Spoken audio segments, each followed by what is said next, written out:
Hi everyone, so this video is going to be my June updates. I usually start my inventory check-in videos at this point, but I just want to do a regular update first and then I will do the check-in next month. So this is my Aerides quinquevulnera and it looks pretty dire actually. So I was gone for 2 weeks, and for anything that had like a bucket or a vase, I just put enough water for 2 weeks. But this guy still looks not good. This leaf is yellowing. I think what I need to do is cut it so that these like newer roots are in the water. So I will think about doing that. And this is my Gongora portentosa and has this new growth. I still don't like the setup, but this is the best I can do for now. And this is my Dendrobium Sherry Abe, has new growth. And this is my Aeridocentrum Gewgaw. So historically, this has given me issues with like fungus and like dark spots. And so far, it seems to be fine. I know on this growth, there's a couple, but it hasn't spread, so I think it's really well under control. And this is my Paraphal serpentingula, and it's pushing out a new root tip, so that's really good. And this is my Vanda lamellatta. This one also suffered a lot during my holiday. I changed the tray to like things like a hummus container so that I can fill it with water, so that over time it would just like use up the water, but it's not looking so good. I think it will recover. And this one is Pteroceras longicalcareum, and it's pushed out this new flower spike. At least on this plant. The other ones haven't seen too much activity other than growth. And this is my Galeottia fimbriata, and it has on and off issues with spider mite, so I sprayed it down. I did lose a leaf, but I have this new growth and it looks not super good, but I've been kind of spraying it to hopefully keep the spider mites at bay. This one is Dendrobium chapaense and it has this new growth. It's doing pretty well. And this one is Dendrobium draconis. This is virgineum, and they both have newish growths and they're doing well. And this one is Cattleya mossiae. It has one new growth there, one there. This was the latest one. It has a sheath, but nothing came out of it. And these are my Dendrobium lowii seedlings. Unfortunately, I only have 2 survivors, but I have 2 survivors, so that's good. And this is my Paph emersonii, and it's pushing out a new leaf, which is good. And this one is Ctsm gladiatorium crossed with barbatum. It's pushing out a new growth, which is great. But even though it's not very big, I did start watering it. And that's because the pseudobulbs, you can tell, are so shriveled. And I just can't keep the humidity high enough so that they stay plump. So I have been watering it now at this stage. That's my Galeandra barrii, and its new growths are doing pretty well. And this one is Cloecia amazonica that I got at our show. It's still dormant. And these are one set of my Vanda seedlings. So most of the seedlings got this weird like fungus infection. This one's pretty bad. This one, there's a little bit, but otherwise, I mean, the newest leaf is okay. This one, I'm going to see how it's going to do, and if it gets worse, I'll just toss it. These ones, luckily, for the most part, are fine. I mean, this one, I had to cut the leaf off, but most of the plant is fine, which is great. And these ones on the bottom shelf are super healthy, so that's super good. And this is the one I have hanging at the window. It looks pretty bad, but there is a new leaf growing, so I'm going to see how that does, and if it's good, I'll keep it. Otherwise, I gotta toss it. And this is my Cattleya dormaniana, and these 2 are the latest growths, and they gave me a sheath, but there's nothing in the sheath, so that's too bad, but overall, doing well. This is Miltassia Charles M. Fitch. Also had a lot of problems with spider mites, and it survived my holiday, so yay.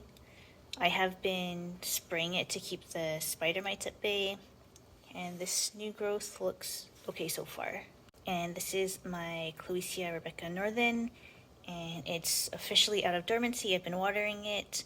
Now that I have the light lowered, I'm hoping the growth will be a lot better this year. And this is my Cattleya schilleriana. So as a reminder, when I bought this plant, it's split into two. So this is one and this is one. This one has a new growth, but it hasn't really done much. This one, there's not really much activity. I haven't even seen any like new root tips or anything like that yet. And this is RYC Taiwan Firecracker Era, and it has two growths doing pretty well.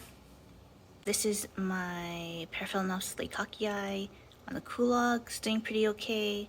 And this is my Trichoglottis pusilla. So what I did was, for these and some of the other plants, if I was really worried about them, especially if they're mounted, then I would wrap them in plastic or put a Ziploc bag around it just to keep the humidity in. I think that really helps. So if you're on holiday and you don't have anyone to look after your plants, you can try that.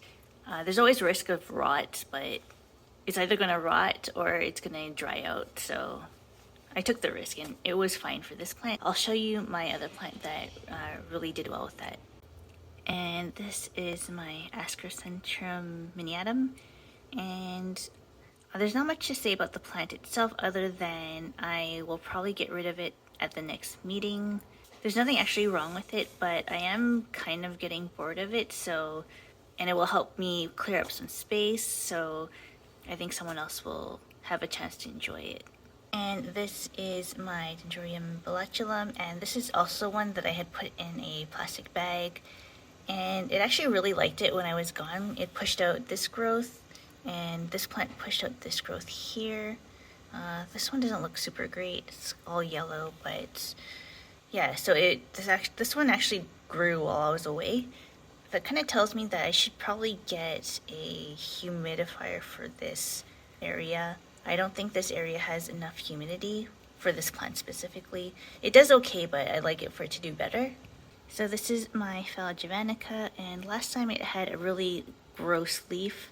This one is also not super great, but the leaves on the keiki are nice and green, and also it's flowering. So I think this plant is fine. So one thing I've changed with my Pedangus dactyloceras was I gave it a tray, and when I water it, I leave some water in the tray. And I think that really helps with keeping the roots and just overall around this plant and the rest of the grow area more humidity, because sometimes I'm just too busy and I can't water, or I just don't water in the middle of the week, so that's really helpful. And you can see that it's in spike. This is Brassavola cucullata red form. Same deal, when I water it, I leave some water in the tray. It's doing pretty okay. Has that new growth. I kind of hate the way it's growing because the new growths or the rhizome is twisted, so the new growths are against this rock, which I do not want. But I don't know how to fix that other than just let it grow and it'll sort itself out. This is Bulbophyllum sanguineo punctatum, and it also has this new growth. This is Grossurdia appendiculata, and this one had a lot of like black markings on the leaves, so I've cut them all off. This is a new leaf growing, and instead of watering it with water, I sprayed it down with my antifungal solution, so hopefully that helps. And this is my Phal subparicii. I decided to bring this into the tent because I had so much trouble blooming it, so I'm hoping the extra humidity will help with the retention of the flower spikes. And this is my Phal ornithochilus, and it's in bloom. I really like the flowers on this. They're not very big, but they're quite numerous, and they have really frilly lips. And this is my Stanhopea. I'm kind of debating whether I should get rid of it. I don't really seem to grow this well, and I kind of don't want to get rid of it because I want to keep trying, but at the same time, I suck at growing it, so it might be better if I get rid of it. We'll see. I'll keep it around, and then I'll make a decision later, but that's something that's on my mind. Alright, so these are the orchids that I have outside. This is LC Mini Purple Princess Road and has a new growth right there. I feel like I should repot it, but I actually don't really want to because it hasn't bloomed in a very long time, and I do want it to bloom for me, so I kind of don't want to disturb it. And this is LC Supersonic Striking Lip, and it has a new growth there. And this is Coryanthes leucocories, and it has a new growth. Surprisingly did okay while I was away. And this is SLC World Vacation Shibuya Sunset.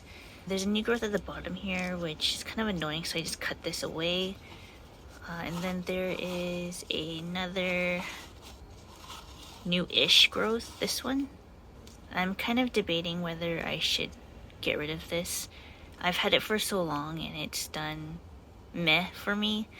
So another thing on my mind.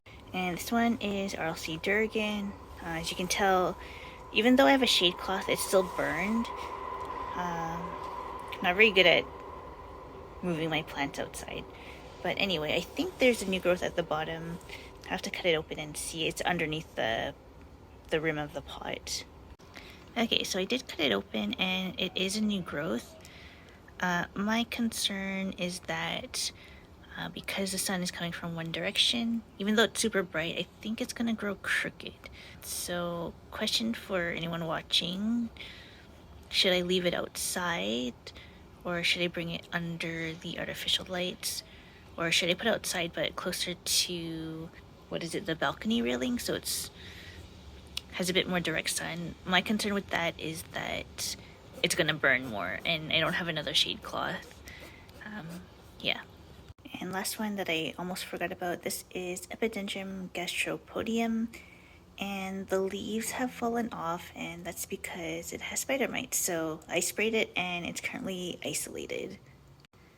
Alrighty, so that's my video for today. Thank you for watching, and I'll see you next time. Bye!